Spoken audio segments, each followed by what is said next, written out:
For me, I'm very grateful to be here today, and I'm very grateful for the invitation to be able to address this association at its annual meeting. The topic of today is quality control in clinical practice and postgraduate education in endocrine surgery. And as Miguel says, this is an interest that which I have focused on the last couple of years. It's like gardening, it comes with age. When you're young, you try to get your hands on as many operations as possible, and you do your clinical research, and when you get older, you get other kind of interests. So our specialty, the endocrine surgical specialty, is, if you think about it, a little bit curious. We are, in a sense, the last general surgeons. And I always tell the residents and the fellows that the endocrine surgical units of the different university hospitals, that's actually the hidden secrets within surgery, because if you go into that kind of specialty, you sort of get stuck. So we are defined not only by the organs we operate, but also by the diseases that we operate. And that means that we have close collaborators and sometimes friendly competitors within our field, and especially ENT, urology, GI surgeons, and lab surgeons. But I think it's fair to say that most endocrine surgeons actually perform thyroid and parathyroid surgery, and I think it's equally a safe bet to say that the broad spectrum of endocrine surgery is probably best practiced in highly specialized units. The typical resident, at least in Scandinavia, is exposed only to a limited number of endocrine surgical procedures. And because of that, it is of immense importance for the future of endocrine surgery to design high-quality fellowship programs. And they should define then to take the novice from knowing very little to being a specialist in endocrine surgery. And to do that, you need to have a curriculum that should be realistic in content and in time frame. You must absolutely have measurable endpoints, and there should be a content of knowledge, skills, and research. And you need a mentor. And probably not all of us are that skilled to be a mentor, but everyone can improve, and there are courses for that. For instance, the courses given by the Royal College of Surgeons in the UK train the trainers, and I'm sure that there are a number of courses in the United States as well. You must monitor the progress of the fellow, and this could be done by opinions from staff, OR nurses, ward nurses, and you should also have structured and regular talks with the fellow.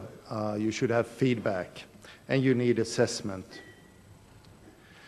It is also important that the fellow understands some of the new tricks of the trade, and one of the most important points I think here is the function of the multidisciplinary tumor team. In Lund, for instance, we have weekly video conferences where we connect with our nearby hospitals and can discuss cases that they like to refer, and that actually reduces the lead time quite considerably, and it's also very good when it comes to designing or giving a view of the more difficult cases for the fellow. But of course you need to also learn, and you need to teach surgical skills. And this has become increasingly difficult. That's due to social change, of course. That's due to working time directives in Europe and also in the United States. But it's also because of the event of minimal invasive surgery. And I think you all recognize that minimal invasive parathyroidectomy is kind of a private operation. It's difficult to show the fellow what you're doing. But there are ways to mitigate or even obviate that. And one possibility is, of course, that you can put a video camera on your headlight And in that way, the fellow can see what you're doing and all the rest of the staff in the operating room as well.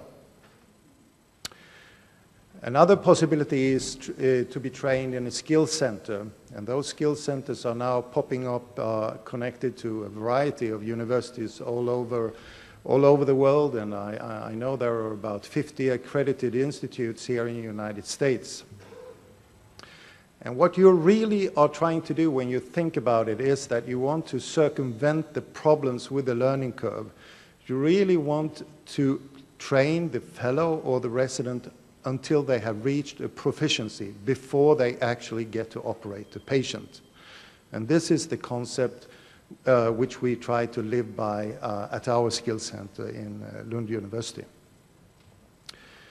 There are a number of ways to teach a specific operation, but one thing that really works out well is to divide the operation or the procedure in a logical sequence of set. You can also consider to have video clips in the OR that can show the most difficult and essential steps of the operation. The fellow can watch these clips before he's going into the OR, and we have found that that is quite useful. And it's also very important that the fellow get an understanding of the flow of the operation. The concept of standardization is of extreme importance, not only to fellowship, but also for patient safety. And I think there is no excuse not to perform a standard operation in a standardized fashion.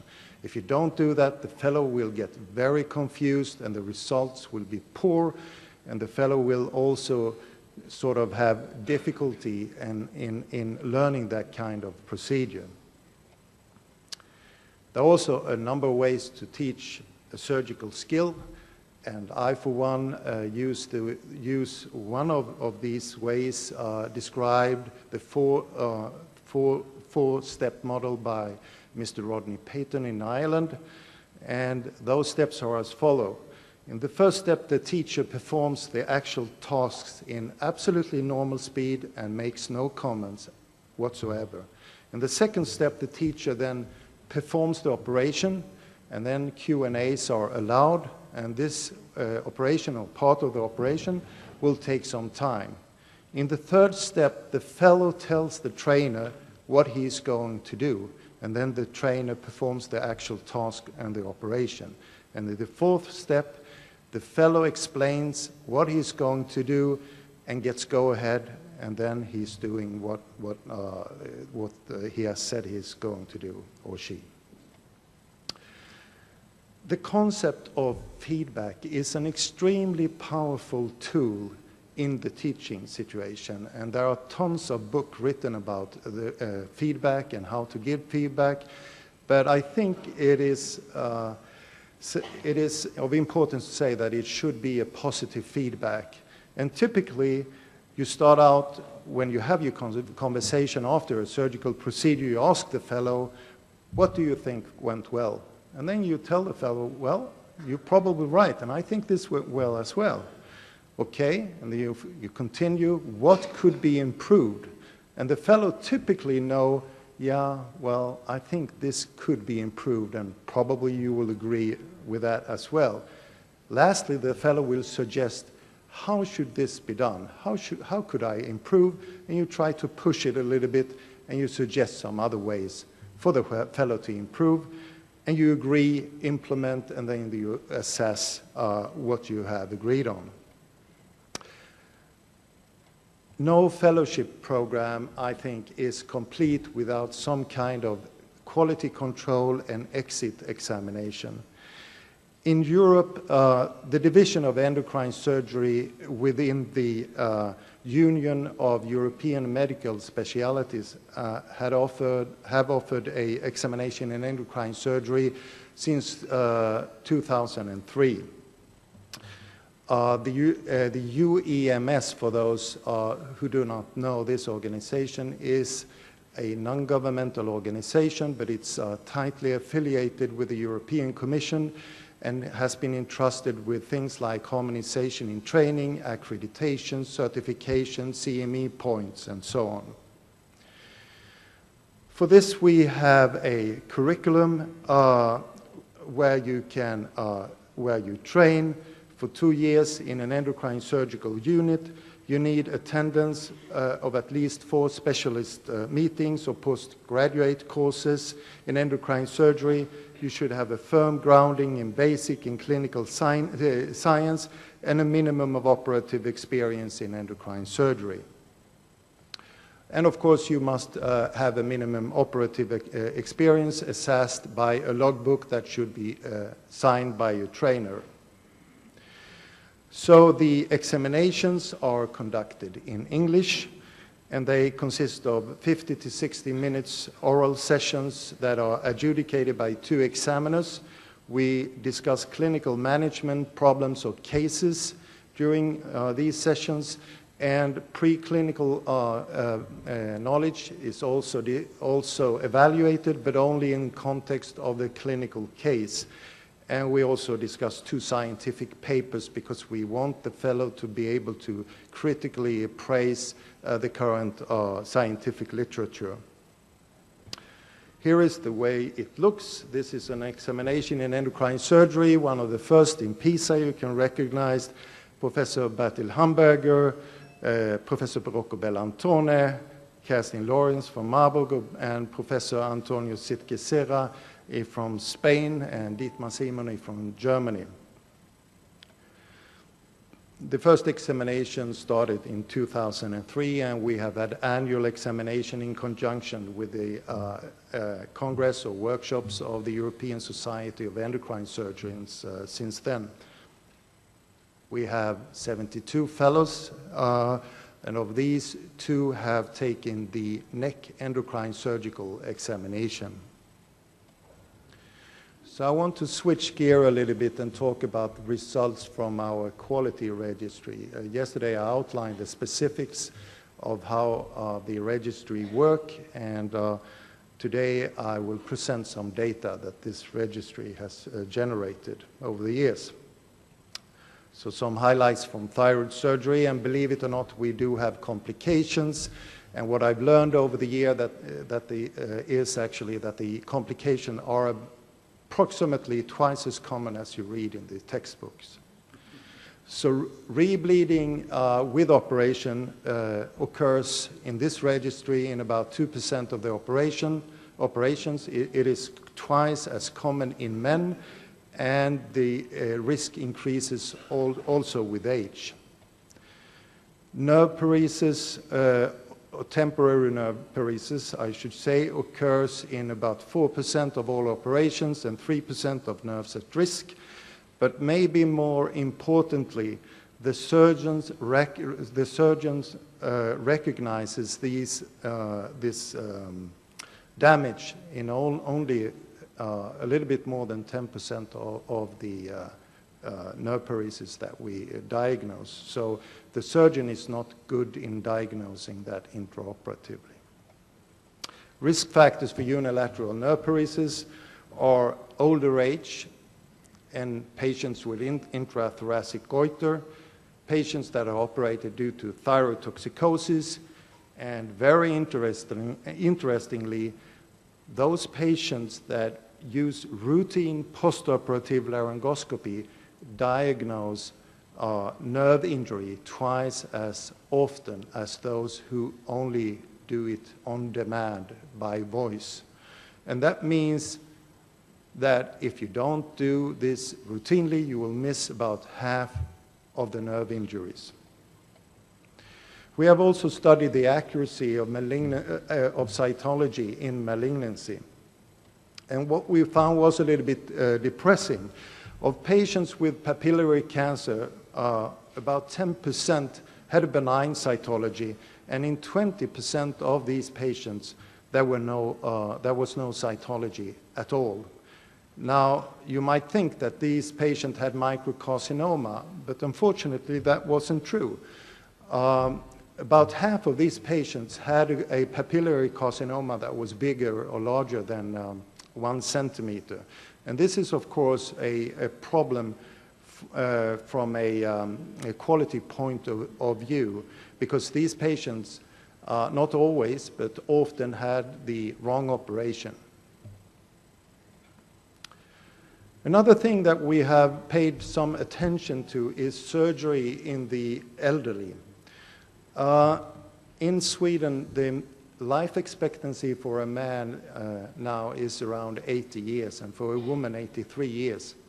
And once you reach the life expectancy age for gender, you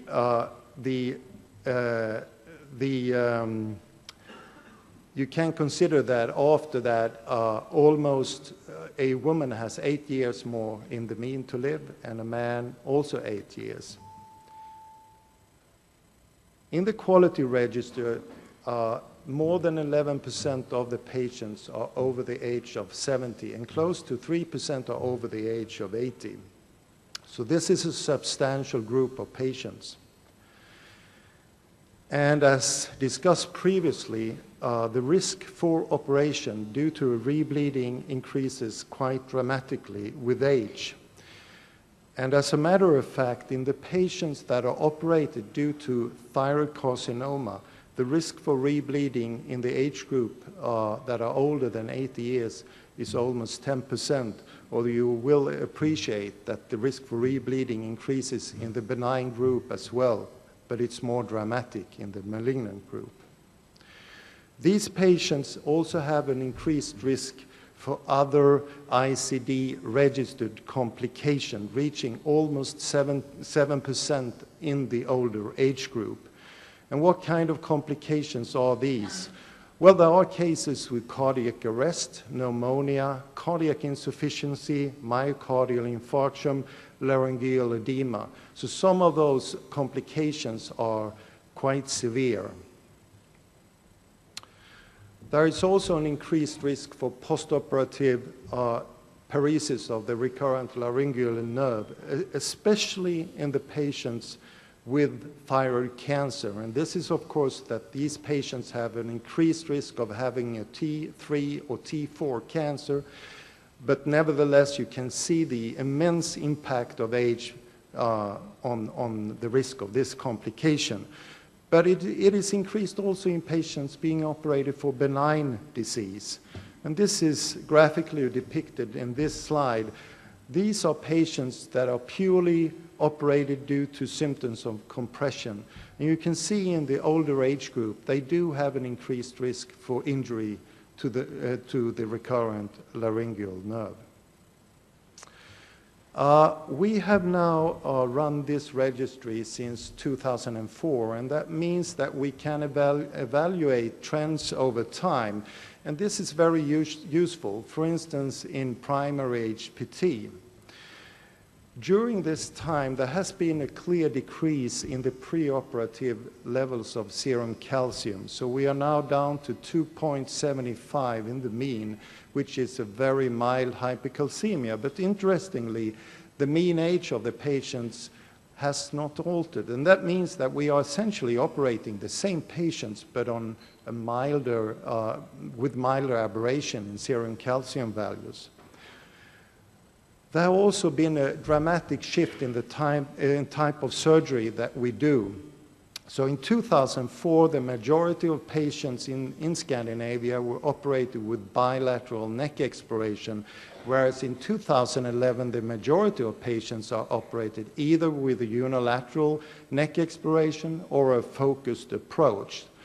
Now, there have been concerns raised that this might increase the risk for recurrence over time. But in fact, the data in this registry does not support this, and for two reasons. First of all, the ratio between patients undergoing first-time operation and redo surgery has not altered. So the number of patients being reoperated are actually identical today as it was 2004. But maybe more important, the frequency of patients diagnosed histologically and clinically with a solitary parathyroid adenoma and hyperplasia, and patients undergoing a negative neck exploration are identical in the early part of this 9 years and in 2011. So I think it's safe to say that at least within this time frame, the new paradigm with a limited parathyroidectomy has not increased the risk for a recurrent disease, at least from a surgical point of view. We have also analyzed the variety of risk factors for medical treatment of postoperative hypercalcemia, and except for, of course, the extent of surgery that it increases the risk for postoperative hypercalcemia, you will recognize in this slide that if you use intraoperative PTH, the risk for postoperative hypercalcemia with treatment, or in this case with vitamin D analog therapy, is about half compared to the mean. And the same is true for the use of any localization procedure. So I think what we have seen in some of the very few trials, unfortunately, that have been done, that the main purpose of doing this operation in a limited way is that you can decrease complication, at least this kind of complication probably holds true.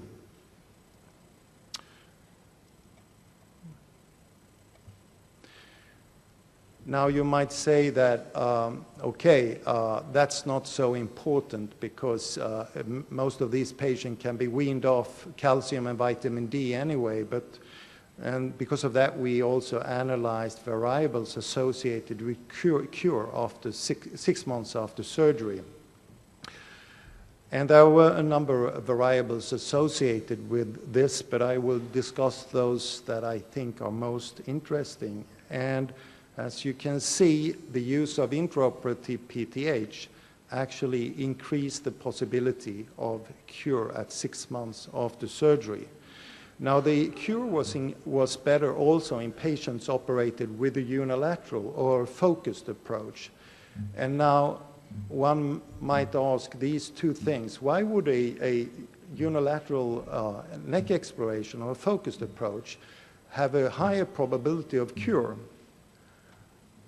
And it's confounding by localization procedure, because patients with a positive sestamibi scintigraphy or a positive ultrasound have a decreased risk for persistent or recurrent disease after surgery. And of course, patients with a positive sestamibi and a positive ultrasound are more likely to undergo a limited parathyroidectomy. So this is a clear case of selection bias. Now you can combine these two things, localization procedures and plus minus intraoperative PTH. And this is a busy slide, but there are a variety of results, of course, you can get by a localization procedure. And I just want to call your attention to two things. Patients with negative sestamibi and negative ultrasound is a highly selected patient population. And in this registry, at least, the outcome, if you do not use intraoperative PTH, is pretty poor. Whereas if you use intraoperative PTH, it at least approaches what is acceptable. On the other hand, patients with positive sestamibi and positive ultrasound, they really have a good outcome regardless of intraoperative PTH or not. So in these patients, probably the impact of intraoperative PTH is not so important. And of course, that has also been discussed in this meeting and other meetings, that it is probably not cost effective. So why should you then engage in quality registers? I mean, this is just part of quality control programs, but it is a very important part. And in a quality register, you register demographics, lead time, diagnosis, surgery, and outcome. You can benchmark departments and outliers. It is perfect. It's a perfect way to evaluate new techniques early. You can analyze rare events, which is more or less impossible in a single center area. And maybe even more important, you can evaluate the impact of actions that you take due to poor result. And therefore, I think it's fair to say that quality registers complements RCTs. It's a very good tool to evaluate observational studies. Now, to further development, Endocrine is an acronym for an initiative in Europe to create a pan-European registry in endocrine surgery. It has some partners, the Southern Healthcare Region in Sweden, and the British, German, French, and Belgian endocrine surgical societies, and also the University of Krakow, which is a proxy for the Polish Club of Endocrine Surgeons. There are some collaborators, most notably the European Society of Endocrine Surgeons, Turkish Surgical Society, and the endocrine surgeons in Spain and Sweden, the Netherlands, and in Switzerland. Endocrine is a 3-year project which we hope will start September 1st this year.